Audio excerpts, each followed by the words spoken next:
এই বাইট ব্যাংকের কনসেপ্টটা হলো নেক্সট জেনারেশন ব্যাংকিং। প্রজেক্টের টোটাল সফটওয়্যার স্পেসিফিকেশন থেকে শুরু করে ওভারঅল ডিসক্রিপশন, তারপরে আমার প্রজেক্টের ওভারভিউ, সবকিছু ইন ডিটেলস এখানে দেওয়া আছে।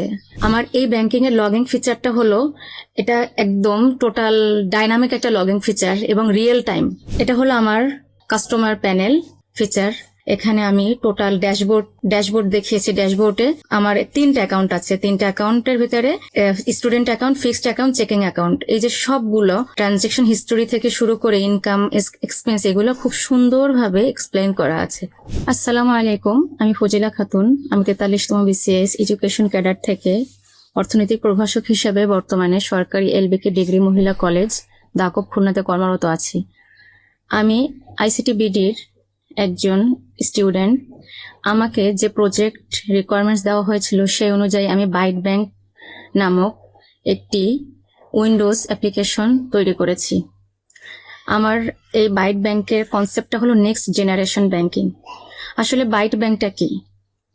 আমি অর্থনীতির স্টুডেন্ট হিসেবে যেহেতু কোডিং পারি না, টোটালটাই আমাকে এআই এর হেল্প নিয়ে করতে হয়েছে, কিন্তু এখানে আমি আমার অর্থনীতির কিছু নলেজ অ্যাপ্লাই করেছি এবং আমার প্রিভিয়াস জব এক্সপিরিয়েন্সের কিছু ফিচারও আমি এখানে অ্যাড করার চেষ্টা করেছি। আমি যখন বাংলাদেশ ব্যাংকের অ্যাসিস্ট্যান্ট ডিরেক্টর গবেষক হিসেবে কর্মরত ছিলাম, তখন আমি দেখেছি যে ওনাদের যে ইন্টারনাল ব্যাংকিং ইন্টারফেসটা খুবই ইন্টারেক্টিভ।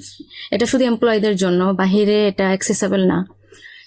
সেক্ষেত্রে আমি দেখেছি যে ওনাদের বেতন থেকে শুরু করে টোটাল ছুটি, এরপরে যত যাই কিছু করি না কেন সবকিছুই সফটওয়্যার রিলেটেড এবং এই সফটওয়্যারটা ইন্টারলিঙ্কড।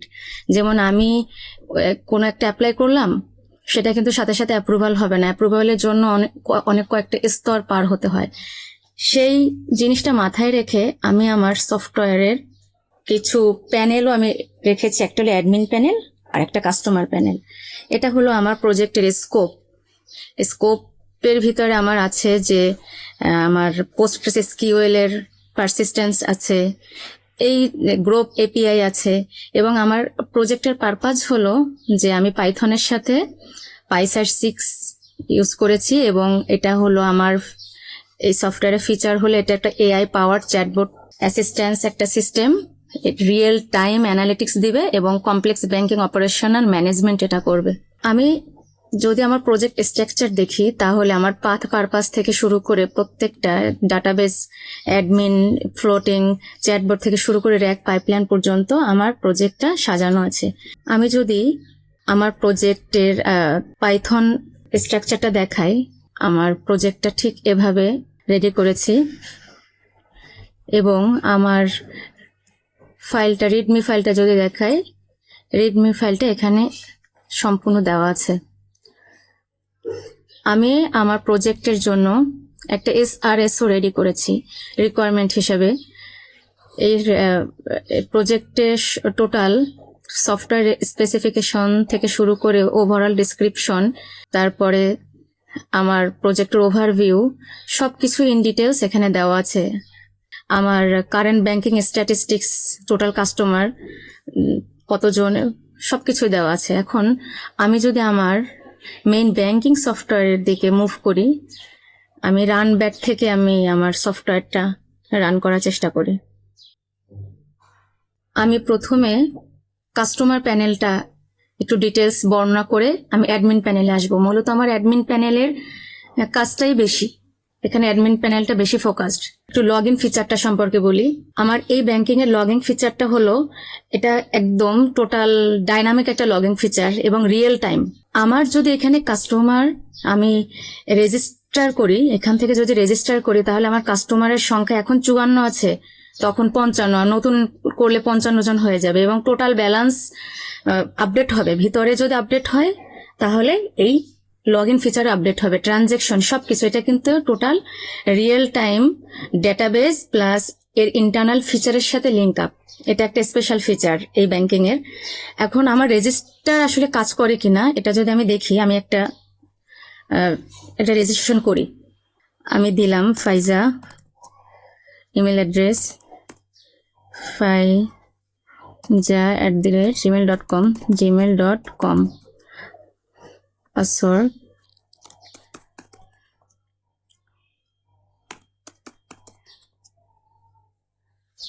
আমরা অ্যাকাউন্টটা ক্রিয়েট করলাম। এখন আমরা ইমেল অ্যাড্রেস দিয়ে অ্যাকাউন্টের ভিতরে ঢুকবো।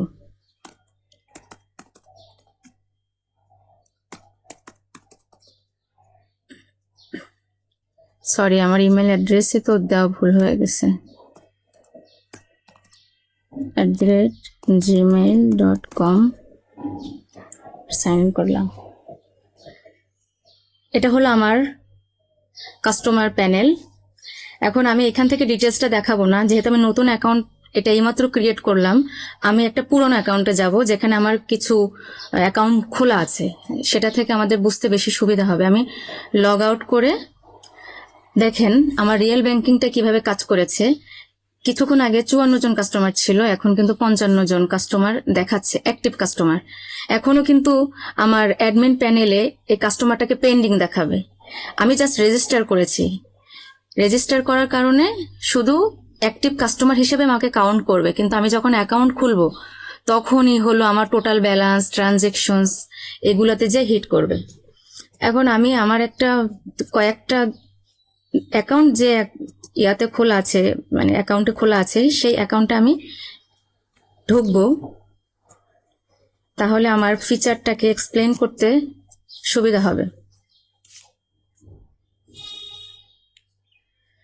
এটা হলো কাস্টমার ফিচার।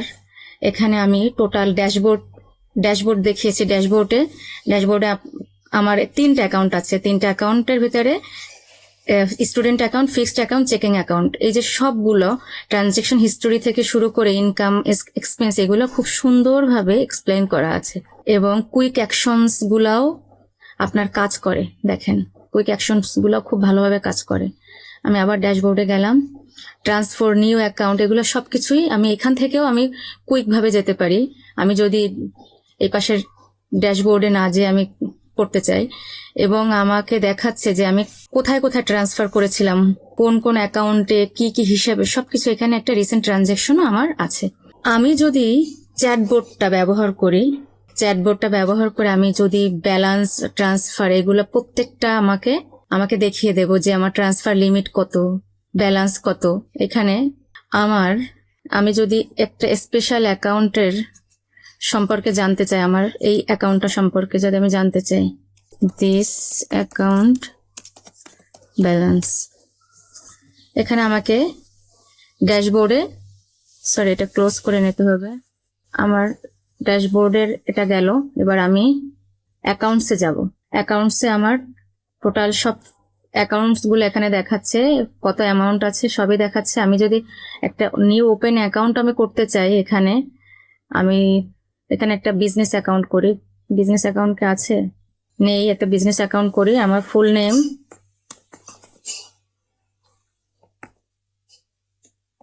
এরপরে ফোন নাম্বার দিলাম, অ্যাড্রেস, খুলনা, পিন দিলাম,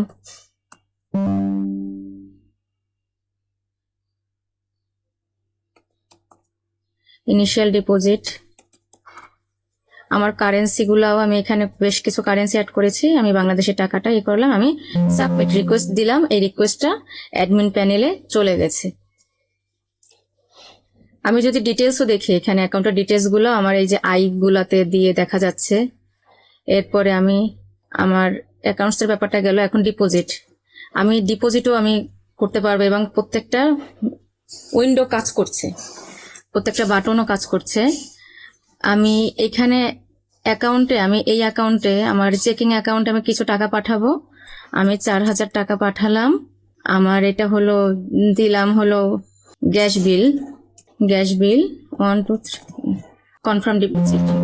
আমার ডিপোজিটেড হয়েছে আমার চেকিং ব্যালেন্সে। এখন আমি যদি ট্রান্সফারটা দেখি, আমি ট্রান্সফারও করতে পারবো, এবং ট্রান্সফারটাও অ্যাক্টিভ। আমি একটু দেখাই দিচ্ছি। আমি 5000 টাকা ট্রান্সফার করলাম। এটা রেন্টের জন্য দিলাম। এই অ্যাকাউন্টেই আমি ট্রান্সফার করি, না হলে অন্য একটা অ্যাকাউন্টে দিচ্ছি। আমি চেকিং অ্যাকাউন্টেই দেই, ট্রান্সফার করে দিলাম। সেম অ্যামাউন্ট এখানে দিলাম, 500 টাকা দিলাম, সেম অ্যামাউন্ট ঠিক স্টুডেন্টস দিব। হ্যাঁ, আমার অ্যাকাউন্টটা ভুল দেওয়া সে ঠিক হয়েছিল না, এবার ঠিক হয়েছে। আমার স্টুডেন্ট অ্যাকাউন্টে এত টাকা চলে গেছে। এখন আমি ট্রানজ্যাকশনসে যদি যাই, আমার ইন ডিটেলস সব ট্রানজ্যাকশনস গুলো এখানে আছে।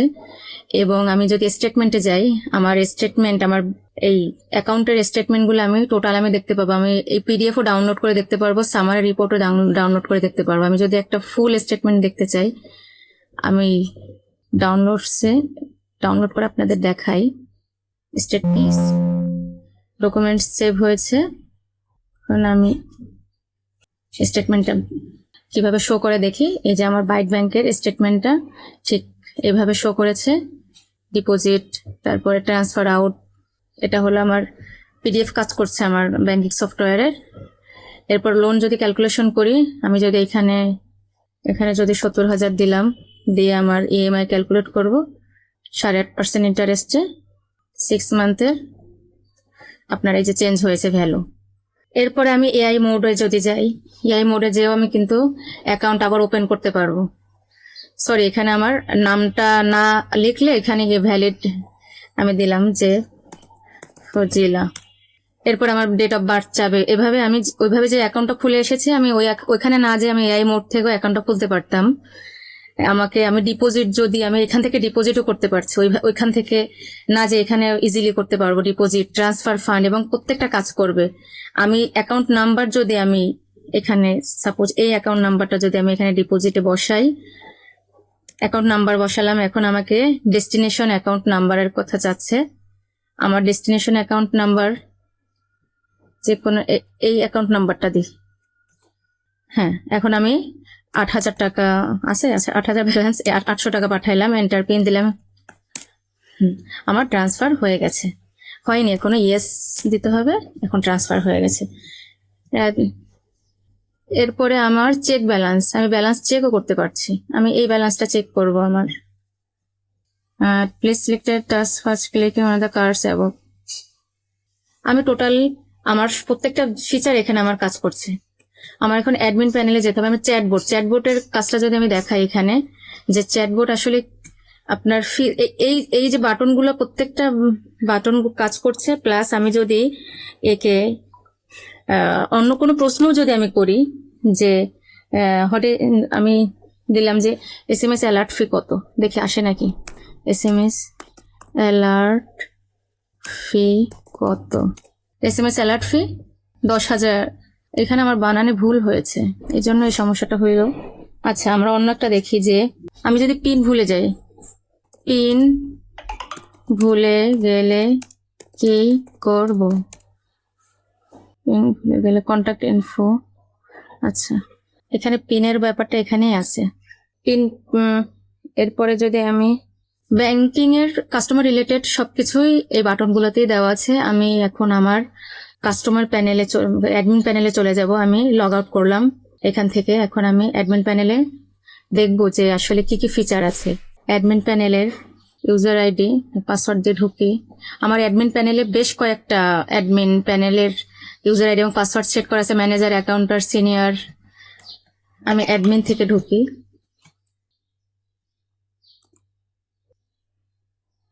আমার অ্যাডমিন প্যানেলের এখানে ড্যাশবোর্ড আছে। ড্যাশবোর্ডে আমার আসলে টোটাল 55 জন কাস্টমার। এই যে এরপরে 17টা পেন্ডিং অ্যাপ্রুভালস আছে আমার এখানে। এরপরে কত টাইপের অ্যাকাউন্টস আছে, 5 টাইপস অ্যাকাউন্ট আছে। টোটাল সব কিছু ফিচার গুলো এখানে ইন ডিটেলস একটা শর্ট স্ন্যাপশট দেওয়া আছে।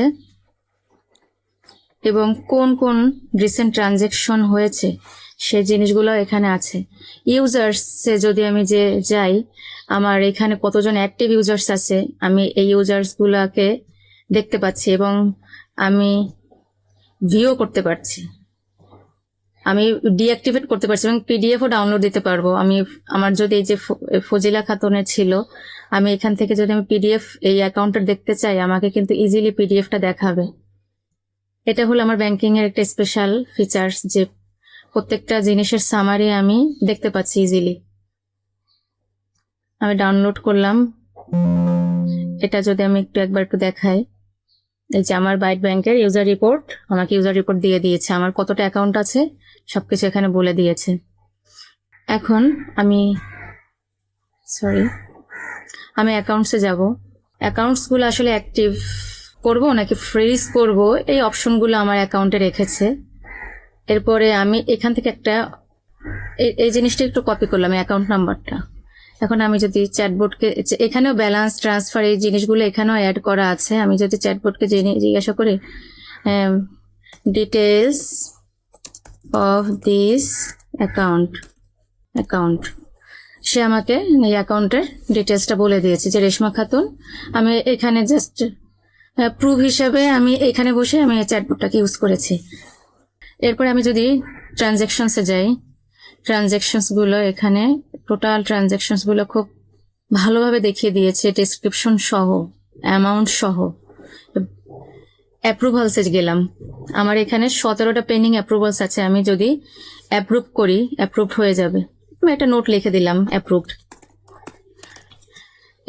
এবং অ্যাডমিন প্যানেলে একটা স্পেশালিটি হলো যে এখানে কোনো প্রোফাইল খোলা যায় না, লগ আউট করতে হয়। এবং আমি ব্যাংকিং এ দেখেছিলাম যে আমাকে একটা পাসওয়ার্ড দেয়, ইউজার আইডি দিয়ে দেয়। এটাই কিন্তু আমাকে ব্যবহার করতে হয়েছিল বাংলাদেশ ব্যাংকে যখন জব করেছি। ওই পাসওয়ার্ড এবং ইউজার আইডি যদি আমি ভুলে যাই, আমাকে মানে আইসিটির ডিপার্টমেন্টের সাথে যোগাযোগ করে আমাকে ভ্যালিডেশন করে তারপর আনতে হতো। খুব একটা মানে পেইনফুল টাস্ক ছিল। এই জন্য ইউজার আইডি আর পাসওয়ার্ড ভোলা যাইতো না, ইমেল দিয়ে দিত ওনারা।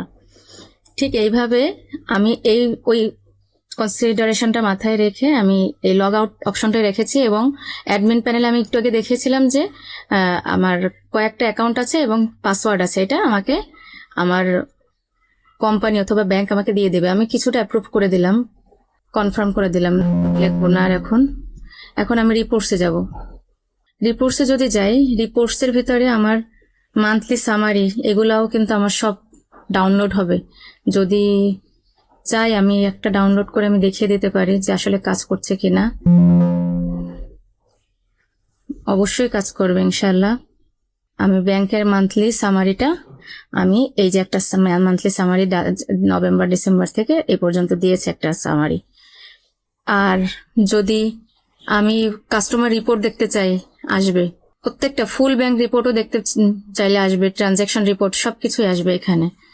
এবং আমি যদি এখানে বলি বা আমার চ্যাটবোর্ডটা বেশ সুন্দরভাবে আর্কিটেকচার করা আছে। আমি এখানে কয়েক লেয়ারের আর্কিটেকচার ফলো করেছি আমার এই ব্যাংকিং এ। আমি কিন্তু প্রেজেন্টেশন লেয়ারটার জন্য আমি পাইসাইট 6 ইউজ করেছি এবং ডেস্কটপ GUI এটার জন্য আমি পাইসাইট 6 ইউজ করেছি। এরপরে সার্ভিস লেয়ারে আমি পাইথন দিয়ে লজিকগুলো হ্যান্ডেল করেছি। ডাটাবেজ লেয়ারে কিন্তু আমি PostgreSQL এটা ব্যবহার করেছি। এবং এখানে আমার বাইট ব্যাংক নামে যে সফটওয়্যার আছে, এখানে আমার টোটাল সবকিছুই ব্যাকআপ নিচ্ছে, আপনার লাইভ ডাটা সহ সবকিছুই মোটামুটি ব্যাকআপ আছে। এরপরে আমার আরেকটা লেয়ার আছে, 4টা লেয়ার টোটাল। লাস্ট লেয়ার হলো AI লেয়ার। এই লেয়ারে আমি গ্রোপ API এবং র্যাক পাইপলাইন ইউজ করেছি। আর ওই র্যাক পাইপলাইনের মূল উৎসই কিন্তু আমার ডাটাবেজ PostgreSQLটা। এবং আমি আমার এই চ্যাটবোর্ডটাকে ট্রেন করেছি 2টো লেয়ারে। একটা হলো FAQ লুকআপ, যে এটা ইনস্ট্যান্ট অ্যান্সার দিচ্ছে এবং ইনস্ট্যান্ট অ্যান্সারটা কোনো API ছাড়াই দিচ্ছে।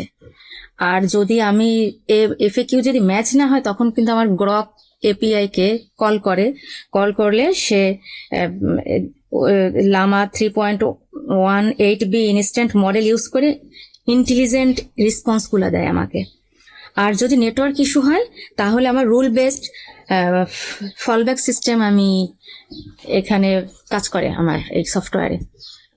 তাহলে আমি দেখতে পেলাম যে আমাকে অ্যাকাউন্টের ডিটেলসটা দিয়ে দিয়েছে। আমি যদি রিপোর্ট চাই, রিপোর্ট যে টোটাল ব্যাংক রিপোর্ট দেখি কতটুকু দেয় আমাকে বলে দিয়েছে যে 55 জন কাস্টমার পেন্ডিং কত আছে, এতটুকু পর্যন্তই সে দিয়েছে। FAQ ম্যানেজারের ব্যাপারটা যদি আসি, এখানে আমি কিছু ফাইল আপলোড করতে পারবো। তারপরে ম্যানুয়াল ভাবে কিছু লিখতে পারবো, ম্যানুয়াল ভাবে লিখে আমি সেভ করতে পারবো। এগুলো সবই কাজ করে, সব অপশনগুলোই কাজ করে। এবং AI অ্যাসিস্ট্যান্টে যদি আমার AI অ্যাসিস্ট্যান্টে কিছু কোশ্চেনও কুইক কোশ্চেন্স অ্যাকশনস হিসেবে কিছু সেট করা আছে। আমি যদি শো অল কাস্টমার্স দেই, আমার প্রত্যেকটা কাস্টমারকে শো করছে। এরপরে টোটাল ব্যালেন্স যদি দেই, মান্থলি ট্রানজেকশনস, প্রত্যেকটা ফিচার এখানে অ্যাক্টিভ। পেন্ডিং অ্যাপ্রুভালসও আছে, যে কতজন পেন্ডিং। এবং আমার এই চ্যাটবোর্ডটা কিন্তু 5 থেকে 15 সেকেন্ডের ভিতরে অ্যান্সারগুলো দিচ্ছে। আমি এটাও বেশ ট্রেন করে সেট আপ করেছি, কারণ আমার অনেক লেন্দি টাইম এরা নিত, লং টাইম নিত কোনো অ্যান্সারের ক্ষেত্রে। সেগুলো আমি রিকারেক্ট করতে করতে এই পর্যায়ে এনেছি। এরপরে রিস্ক সামারি যদি আমি দেখি, রিস্ক সামারি গুলাতে ফ্রড ডিটেকশনটা যদি দেখি, সরি এখন কাজ করছে, সমস্যা করছে মেবি। আমি যদি এআই চ্যাটবটের কাছে যাই, এআই চ্যাটবটও এখানে আমাকে কিছু রেডিমেড অ্যান্সারও দিচ্ছে। আমার কিছু এআই কিছু প্রশ্নে একটু সমস্যা করছে, আমার গ্রক এপিআই কল করছে না। আমি একটু আমার এটা কানেক্ট করি, প্রোটন ভিপিএনটা কানেক্ট করে নিই, তাহলে আমার যে অ্যান্সারগুলোতে একটু প্রবলেম হচ্ছে ওই অ্যান্সারগুলো দিয়ে দিবে। কারণ আমি বলেছি, যখন আমার কমন কোশ্চেনগুলো এপিআই ছাড়া অ্যান্সার দিতে পারে এফএকিউ লুক আপ দিয়ে, কিন্তু যখন এফএকিউ গুলো ম্যাচ না হয় তখন কিন্তু গ্রক এআই কে সে কল করে।